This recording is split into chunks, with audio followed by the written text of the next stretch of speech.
vu que je suis une femme et que je suis la seule femme d'ailleurs sur le plateau, j'ai envie de demander au Père David, dites-moi, est-ce que les femmes peuvent être ordonnées prêtres chez vous? Non. Si c'est ça, je viens chez vous d'office. Hein. Puisque vous voulez provoquer le volcan sur ce plateau-là, vous venez dire des tâches domestiques. Non, attention. non, écoutez, je ne parle pas de la maison en tant que ménagère. Ah bah non, changez le mot Voilà. là, changez le mot. Je vais dire autrement, des tâches pratiques. Voilà. Chez nous, le sacerdoce orthodoxe est un sacerdoce libre. On choisit soit de devenir prêtre marié et de rester sur une paroisse, ou de devenir prêtre célibataire, un moine, ou de rester dans un monastère. Il y a des moines aussi chez les orthodoxes? Bien sûr, Oui. bien sûr. Et pour votre gouverne, ce sont ces moines qui deviennent par la suite des évêques. Ah, donc c'est la raison pour laquelle les évêques ne se marient pas chez vous, si j'ai bien compris. Voilà. Mais les prêtres ont le libre choix, comme le Père venait de le dire, avant leur ordination, c'est-à-dire de déclarer devant leur évêque qu'ils veulent devenir prêtres mariés, prêtres célibataires. Il doit d'abord gérer sa propre famille, raison pour laquelle le prêtre marié, c'est celui-là qui reste sur une paroisse. Parce que si tu n'es pas en mesure de gérer ta propre famille, cette petite famille, comment serais-tu en mesure de gérer cette grande famille?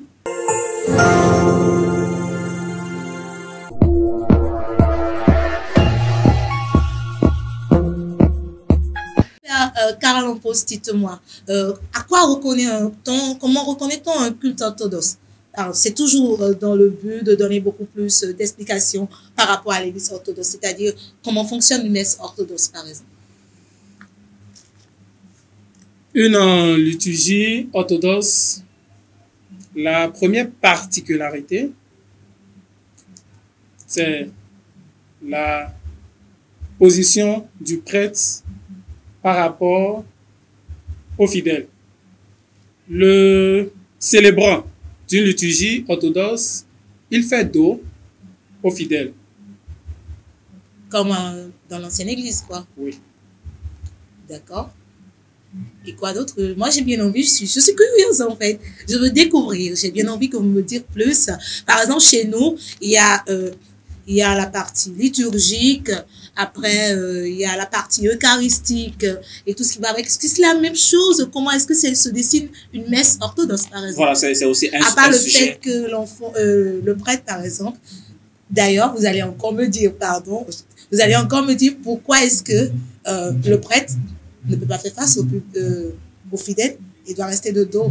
Mais on y reviendra, car sinon je crois qu'on va extrapoler le chrono. D'ailleurs, je pense qu'on est en train de m'informer par rapport au chrono. On y reviendra. Mais c'est déjà bien de savoir que bon, chez les orthodoxes, quand on va dire la messe, le prêtre, quand on va dans une église où le prêtre, par exemple, il fait dos aux fidèles, c'est qu'on est dans une église orthodoxe. Donc, c'est déjà bien de savoir que c'est quoi. Mais dites-moi, chez vous aussi, on fait le signe de croix comme chez nous, comment ça se passe? Bien sûr, mais avant d'ailleurs de répondre à la question de la croix, je voudrais un peu revenir sur ce que le Père Karl Lampos venait de dire pour faire face au dos. Vous aviez demandé pourquoi cela. Oui. Je voudrais donner une réponse un peu banale pour permettre aussi aux téléspectateurs de mieux comprendre. L'Église a quelle mission? La mission d'amener les âmes, les fidèles, vers Christ, c'est-à-dire de les amener d'un lieu vers un autre. Et donc l'Église va s'ériger en termes d'une barque. Là, on va se rappeler de l'Arche de Noé, n'est-ce pas? Ou, communément parlé, aujourd'hui, d'une voiture dont le prêtre est le chauffeur. Et le chauffeur, il regarde devant, il prend ses passagers et les amène devant vers le Christ. Donc, le fait que le prêtre fait face au dos, ce n'est pas une péjoration, mais c'est juste ce message-là de leur dire que je vous amène vers le devant, qui est le Christ. Alors, s'il faut aller sur le plan théologique ou ecclésiastique, le devant là, il s'agit de l'Orient, c'est-à-dire du lever du soleil. Le lever du soleil qui est considéré comme le Christ lui-même, qui est le soleil de justice, tel que on le chante dans les hymnes de la nativité de notre Seigneur Jésus-Christ au mois de décembre, que le Christ est le soleil de justice qui s'est levé de l'Orient pour éclairer ceux qui sont assis dans les ténèbres. Et donc le prêtre officiant, il regarde ce soleil levant, c'est Christ lui-même qui est devant lui, pour qui il amène les fidèles vers lui. C'est comme aussi Moïse, qui prend le peuple israélite et qui est devant eux et qui les conduit vers la terre promise. Alors, Voilà. je crois que ce qui va intéresser beaucoup plus nos amis téléspectateurs, c'est que nous y reviendrons et que nous ayons peut-être un prêtre orthodoxe et un prêtre catholique pour nous expliquer un peu le contraste entre les... Parce que c'est vrai qu'au départ aussi, chez les catholiques, le prêtre faisait dos aux fidèles. Mais à la longue, c'est forcément qu'il y a eu un besoin. D'accord. Toujours plus d'éclairer les fidèles de Dieu, pour les amener, pour les faire partager le message du Christ, que les trucs ont dû évoluer. Nous y reviendrons, probablement, nous y reviendrons. Et alors, j'ai une question un peu étrange, d'accord, que j'aimerais quand même poser au Père David. Dites-moi, c'est vrai, comme je l'ai dit dans mon introduction, dans n'importe quelle famille, c'est pas toujours le soleil. Il y a le soleil, il y a la nuit, il y a, c'est comme la langue et les dents. Parfois, la dent mord la langue et la langue se révolte et le corps, il ressent cela. Est-ce que aussi dans l'église orthodoxe, il y a des divisions ou il n'y a qu'une seule église? C'est une bonne question, merci. Les divisions, d'abord, c'est l'œuvre du diable. Dieu voudrait que tout le monde soit uni et qu'il reste un, comme il est lui aussi un seul Dieu en trois personnes. Là, je parle de la Trinité ou de la triade dans la monade, ou de la monade dans la triade. L'Église orthodoxe, aujourd'hui, connaît aussi cette difficulté de des divergences entre ceux qui ne veulent pas continuer à professer la foi telle qu'elle est reçue. C'est-à-dire que nous allons par exemple voir en Afrique, nous n'avons pas que le patriarcat orthodoxe, grec orthodoxe dans les centres de l'Afrique, il y a aussi d'autres églises qui s'appellent orthodoxes, mais qui ne sont pas en communion avec la tétrarchie, c'est-à-dire avec les 4 premières églises primitives. Nous allons par exemple à Antioche, on ne va pas seulement trouver le patriarche grec orthodoxe qui est sa béatitude Jean 10, on va se trouver d'autres patriarcats orthodoxes qui se sont multipliés juste pour embrouiller la vérité et en se prévalant ce mérite de s'appeler aussi en tant que tel. Mais pour reconnaître que cette église est de l'originalité, c'est-à-dire de la pentarchie, cette église doit, ou ce patriarcat, doit être en communion avec les 4 premiers patriarches. C'est-à-dire, un exemple, si aujourd'hui il nous paraît un patriarche appelé un patriarche orthodoxe, la question qu'il faut se demander, c'est que est-ce que le patriarche de Constantinople, Bartholomé, le reconnaît? Il est en communion avec lui? Est-ce qu'il est en communion avec le patriarche Jean X d'Antioche? Est-ce qu'il est en communion avec Théophile? Est-ce qu'il est en communion avec Théodore? C'est ça les questions que nous pouvons nous poser. Parce que rappelez-vous que le Christ disait que derrière moi, il y aura des faux prophètes qui vont utiliser même mon nom juste pour duper la vigilance des fidèles. D'accord, je vous remercie, Père David. Alors, Père Karalompos, comment fonctionne l'Église orthodoxe? Comment est-elle hiérarchisée? Parce que bon, chez nous, il y a les prêtres, il y a les fidèles d'abord, il y a les prêtres, il y a les évêques, et, il y a les cardinaux, et il y a le pape. D'accord, juste pour résumer de façon brève comment c'est chez nous. Chez vous, c'est comment? Chez nous, l'Église est administrée, hiérarchisée, et elle a une organisation bien déterminée. Celui qui administre l'Église, c'est l'Esprit Saint, qui, le jour de la Pentecôte, l'Esprit de Dieu qui descendit sur les apôtres pour leur révéler la vérité, la plénitude de cette vérité, afin que cette vérité soit révélée au monde entier. Nous avons les patriarcats, et les 5 patriarcats au début, d'où nous parlons de Pentachie, l'église de Rome, de Constantinople, d'Antioche, d'Alexandrie et de Jérusalem. Après le schisme, les 4 églises sont restées ensemble. Et là, il y a le patriarcat œcuménique qui préside lorsque les 4 se retrouvent pour une réunion d'ensemble, mais chaque patriarcat est indépendant. Chaque patriarche est le président de son Saint-Synode. Le Saint-Synode, c'est l'ensemble des archevêques et des évêques qui se réunissent pour discuter des questions liées à leur patriarcat. D'accord. Chaque archevêque ou évêque a une organisation bien déterminée. Un évêque ou un archevêque a un proto-syncelle, un vicaire général, des vicaires départementaux et chaque vicaire a dans son vicariat des prêtres curés, des diacres, des sous-diacres, des fidèles. Et quand nous prenons chaque paroisse, elle est aussi organisée. Nous avons le comité paroissial dont le président est le curé.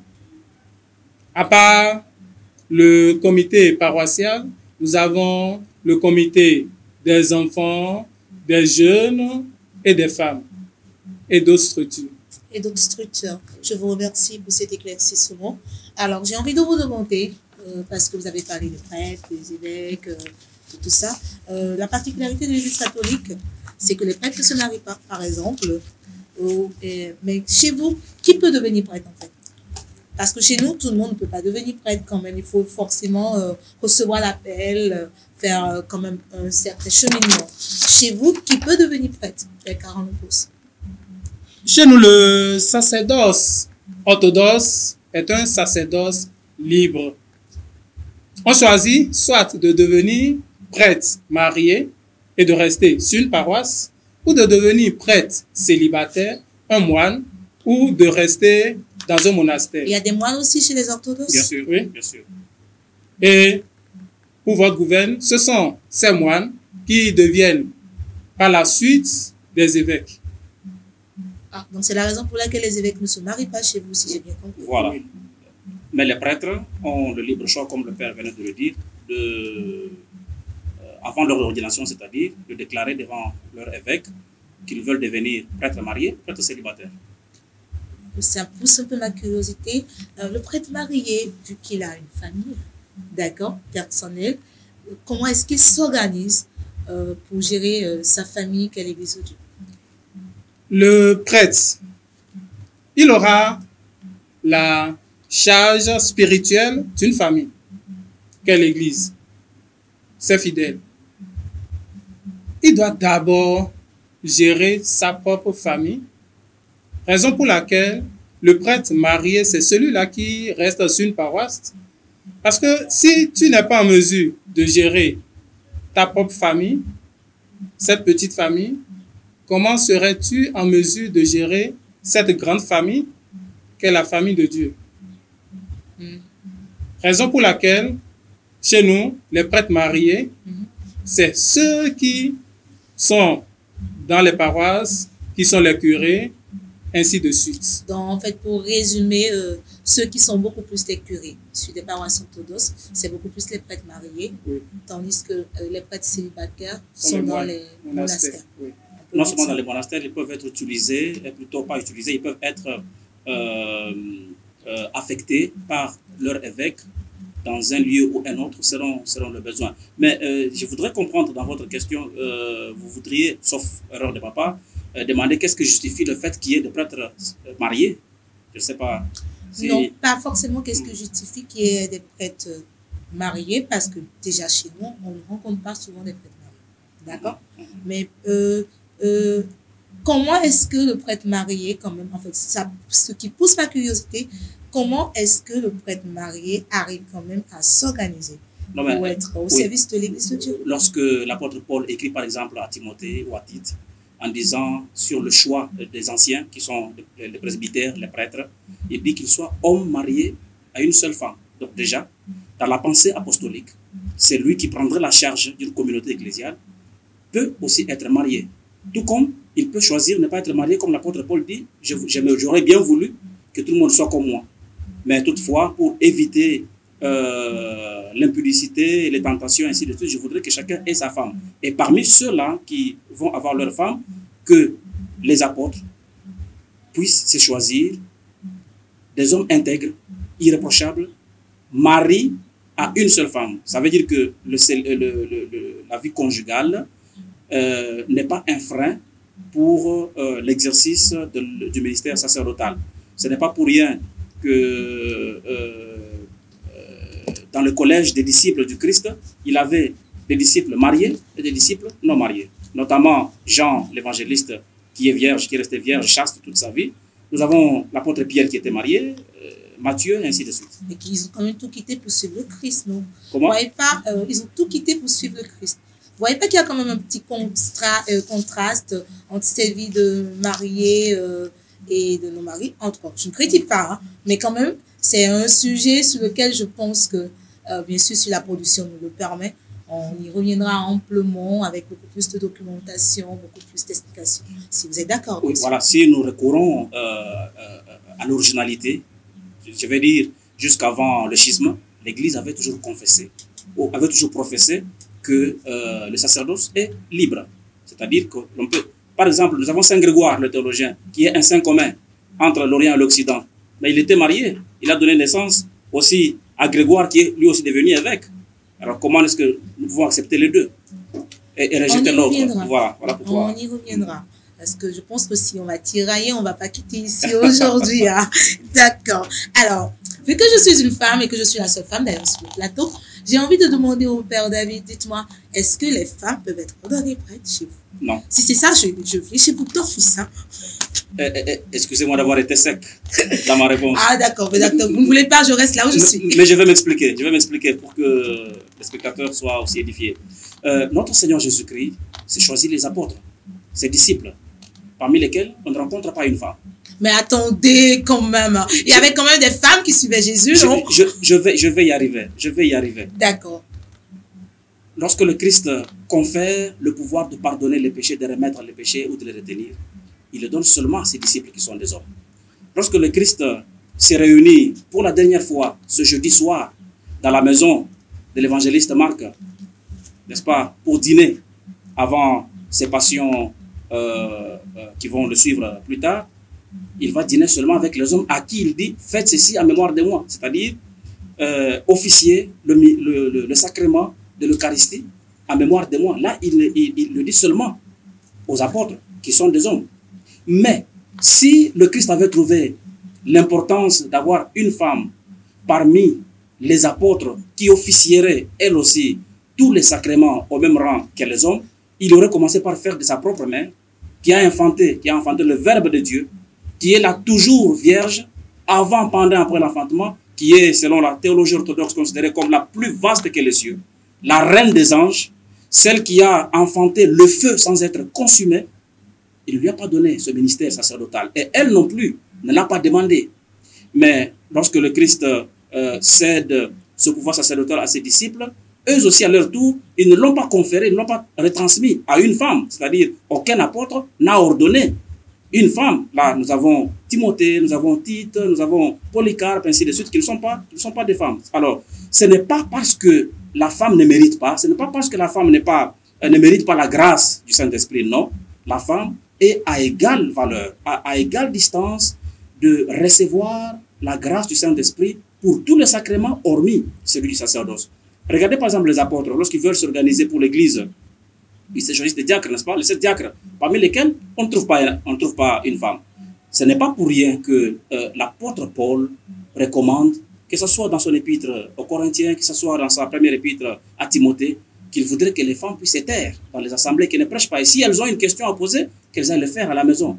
Donc c'est pour dire que le ministère sacerdotal est réservé, selon la tradition de l'Église, telle que l'Église avait toujours confessé, seulement aux hommes. Et vous allez être d'accord avec moi que le Christ était bien sûr suivi par certaines femmes, notamment Marie-Madeleine et les autres. Mais le Christ ne leur a pas donné le pouvoir sacerdotal.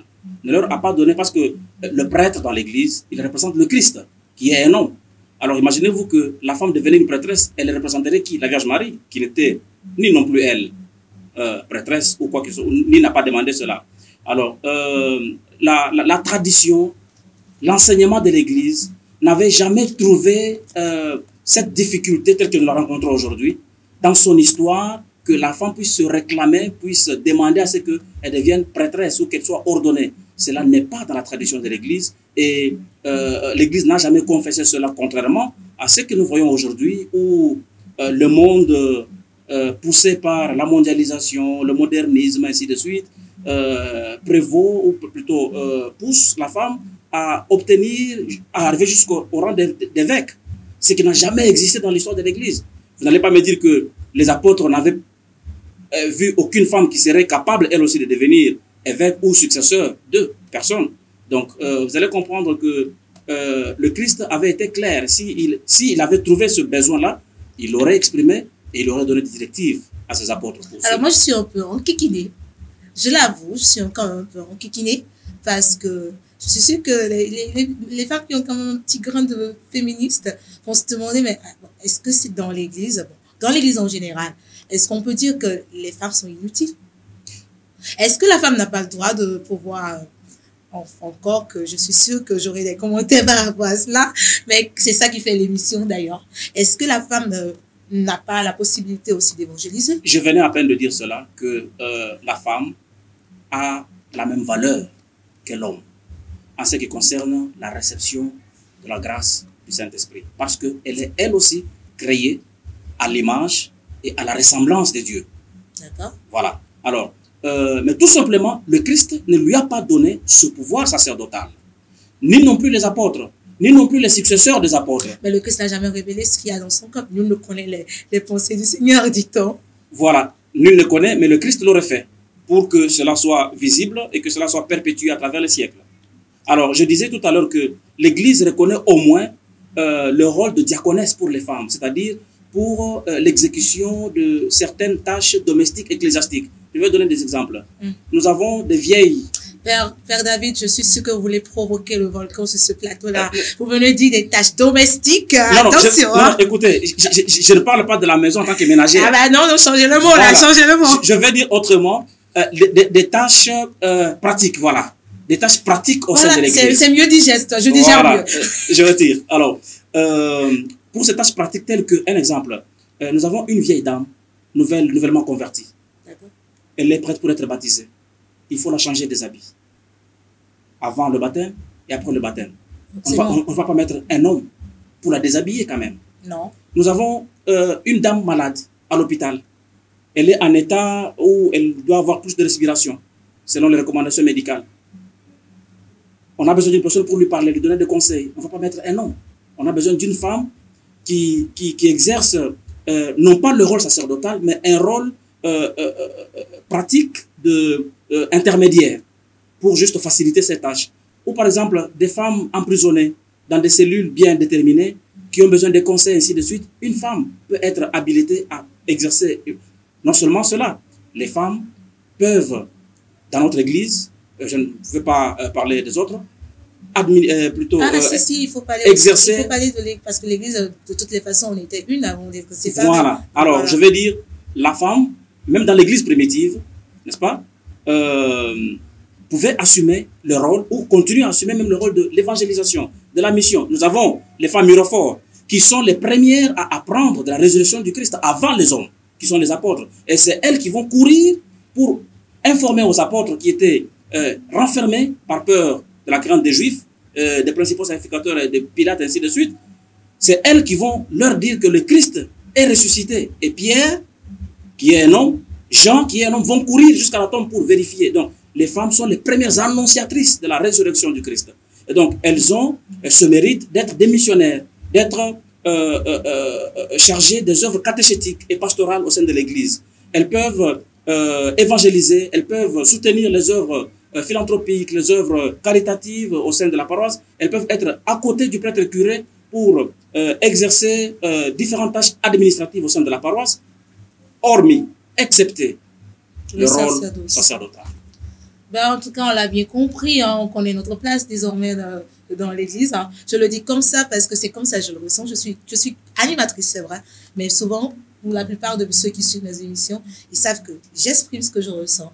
Je le dis concrètement parce que je suis sûre que bon nombre de femmes aussi, que ce soit chez nous ou ailleurs, se posent la question de savoir pourquoi une femme ne peut pas dire la messe, par exemple. Je crois que nous l'avons compris.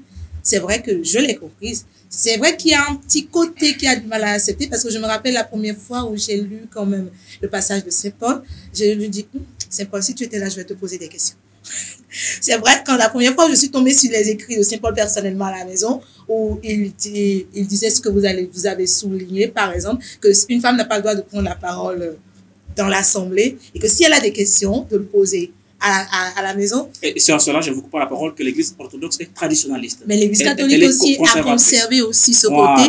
Voilà. Moi, je vous parle d'un vécu personnel. Ça n'a rien à voir forcément avec l'église. Je me suis dit, Saint Paul, si tu étais là, je vais te poser des questions. Mais par contre, il fallait poser à Jésus-Christ, qui n'a pas choisi une femme comme apôtre. C'est Saint Paul qui est en train de me parler et qui est en train de m'écrire.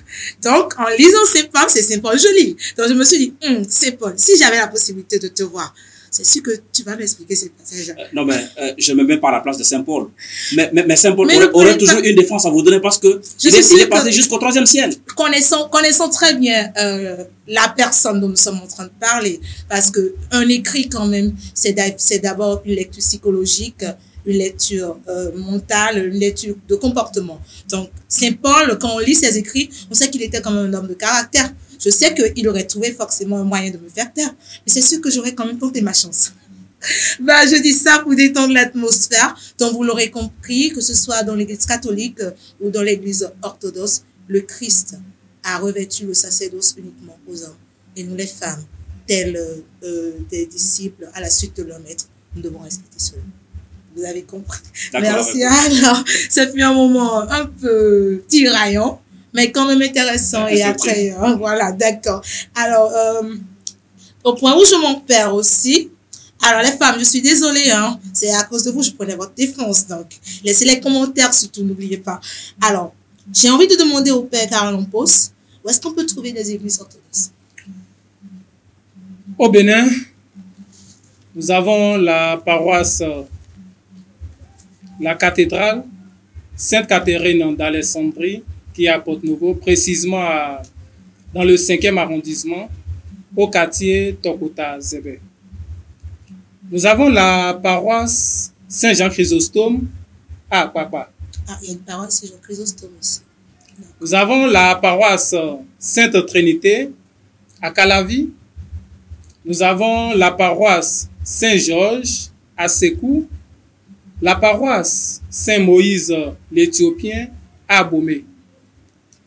Au Togo, nous avons la paroisse La Nativité de la Mère de Dieu à Lomé, la paroisse Saint-Jean-Baptiste à Anejo, la paroisse La Dormition de la Mère de Dieu à Répé, la paroisse Saint-Marc à Sumbu et enfin la paroisse de la Transfiguration du Sauveur à Kara. D'accord. Alors, je note quand même beaucoup de noms de saints, ce qui me pousse à demander si l'Église orthodoxe reconnaît le collège des saints. Et des saintes par ailleurs. Parce que je vois que, en fait, je dis cela parce que c'est pour la première fois que je découvre l'Église orthodoxe, d'accord? Donc, pour moi, les saints, c'est le propre de l'Église catholique, d'avant d'entendre parler de l'Église orthodoxe. D'accord? Ce qui me pousse à demander, vu que je vois que la plupart des paroisses portent quand même le nom des saints. Vous voyez un peu? Donc, je peux entendre paroisse Saint-Jean-Chrysostome, par exemple, et penser que c'est une église catholique. C'est la raison pour laquelle je vous demande si, en fait, vous reconnaissez le collège des saints. Bien sûr, c'est une profession de foi commune depuis la période primitive. La reconnaissance, plutôt, voilà, l'existence des saints au sein de l'Église, ainsi que leur canonisation. Les saints sont des lampes, des lumières allumées pour imitation de la part des fidèles. Alors, simple question de curiosité, et cela je l'adresse au Père David. Dites-moi, est-ce qu'il existe une bonne collaboration entre l'Église orthodoxe et l'Église catholique? La dernière fois, vous l'aviez vu peut-être sur des images, l'Église orthodoxe s'était approchée à la conférence épiscopale du Bénin, où les deux grandes personnalités hiérarchiques de ces deux églises se sont parlé tête à tête, s'exprimant des vœux les meilleurs pour un progrès spirituel mutuel.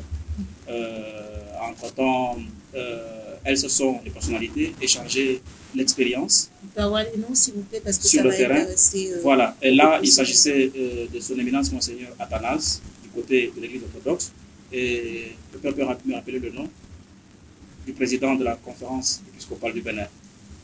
Archevêque de Cotonou. Archevêque de Cotonou. Monseigneur Roger Mouridi. Voilà, exactement. Alors, entouré de son secrétariat, de son staff, même chose aussi avec Monseigneur Athanase, nous avions eu à nous rencontrer, nous serrant main dans la main et nous encourageant l'un l'autre pour une évolution spirituelle sur le territoire béninois. Et en dehors de cela, dernièrement, c'était le révérend Père Karalambos, qui est le directeur du bureau épiscopal, qui a adressé au nom de l'évêque, disons au nom de toute l'Église orthodoxe, les vœux de condoléances à l'Église catholique, ensuite de la naissance au ciel de sa sainteté, le pape François Ier. Nous avons également, dernièrement, nous avions eu à participer à une journée mondiale de la paix le 30 décembre sur invitation de l'Église catholique. Aussi, nous avions eu à participer à la semaine de prière pour l'unité des églises, qui était une organisation de l'Église catholique et protestante, où nous étions aussi invités. Donc vous comprenez que la collaboration déjà existe. Cette collaboration ne date pas seulement de ces deux personnalités, mais elle date déjà des plus hautes personnalités hiérarchiques, notamment les patriarches, c'est-à-dire le patriarche Bartholomé de Constantinople et le pape François Ier qui vient de nous quitter. Ces efforts sont louables, appréciables, et même si cette unité dont on a toujours souhaité l'effectivité tarde, mais au moins nous pouvons collaborer sur certaines questions d'ordre social, d'ordre humanitaire pour le bien-être du peuple béninois au sein de la société. Alors, Père David ne pensez pas que j'aime quand même trouver, je ne sais pas comment on le dit, j'ai oublié l'expression quand même, mais je remarque quand même que toutes ces actions ont été initiées par l'Église catholique. Ce qui m'intéresse beaucoup plus, quelles sont les actions initiées par l'Église orthodoxe pour une franche collaboration, pour une unification des deux églises. Voilà, le départ avait été déjà sonné par la visite de l'Église orthodoxe auprès de la conférence épiscopale du Bénin. Et toute procédure a un départ, et le départ c'est celui-là. Et les deux personnalités se sont promis de travailler dans la collaboration parfaite et dans la fraternité et dans le soutien l'un et l'autre et dans la transmission de l'expérience, surtout de l'Église catholique qui existe depuis bien d'années, pour que ensemble nous voyons comment aider le peuple de Dieu à se retrouver, que ce soit dans la société, que ce soit aussi dans sa spiritualité. Je vous remercie, Père David, pour ce mot. Père Karalambos, votre mot de fin, s'il vous plaît. Je remercie énormément l'équipe de la communication. De la chaîne La Lumière 44 Production. La chaîne La Lumière 44 Production pour cet échange de partage que nous espérons qui va perdurer dans le temps. Je l'espère bien aussi. Pour permettre aux téléspectateurs de bien connaître l'Église orthodoxe et de savoir que l'Église orthodoxe est une église sœur de l'Église catholique et nous travaillons main dans la main pour la mission au Bénin. C'est tout. Et je voudrais profiter pour remercier le révérend Père Joël Kwenou, et membre de la commission diocésaine de la communication et toute son équipe Et remercier aussi le frère Samuel Canaquin qui a œuvré pour que nous nous retrouvions ce soir. Et je vous remercie. Oh, c'est très aimable, c'est trop chaud, Père Carlo, merci. Père David, votre mot de fin. Merci. Et je voudrais avant tout vous transmettre les vœux paternels de son éminence, Monseigneur l'évêque Athanase, du Saint-Évêché du Bénin, Togo et Burkina Faso, à l'occasion de la fête glorieuse et triomphante de la résurrection de notre Seigneur Dieu Sauveur Jésus-Christ. Au cours de cette période, depuis la Pâque jusqu'au 40e jour de l'Ascension, nous les orthodoxes, nous nous saluons en disant le Christ est ressuscité. Et le Père Calamos va répondre comment? En vérité, il a ressuscité. Voilà, alors c'est ce Christ ressuscité que nous voudrions aussi souhaiter à ce qu'il puisse vous apporter la lumière de son Saint-Sépulcre et qu'il puisse, n'est-ce pas, conduire tous vos pas. Ben, nous vous le souhaitons aussi. Hein. Merci. Donc, je vais répéter vos mots, le Christ est ressuscité. En vérité, il est ressuscité. Alors, je voudrais aussi transmettre les vœux, plutôt les sentiments de profonde tristesse, par suite du trépas ou de la naissance au ciel de sa sainteté, le pape François Ier, qui était, comme le disait notre patriarche écuménique de Constantinople, l'ami fidèle de l'orthodoxie. Aussi, je voudrais adresser mes remerciements à l'endroit de son éminence, Monseigneur Athanase, qui nous a accordé, qui nous a donné la bénédiction de nous retrouver par devant vous pour répondre à ces différentes questions. Et aussi, mes remerciements s'adressent à l'endroit du révérend Père Joël, comme mon collègue venait de le dire, qui a permis à ce que cette émission soit effective. Pourquoi pas à vous aussi, qui nous avez bombardé avec des questions. Mais je ne vous ai pas bombardé du tout, hein, juste essayé de comprendre. Hein. Mais sinon, c'était vraiment très génial.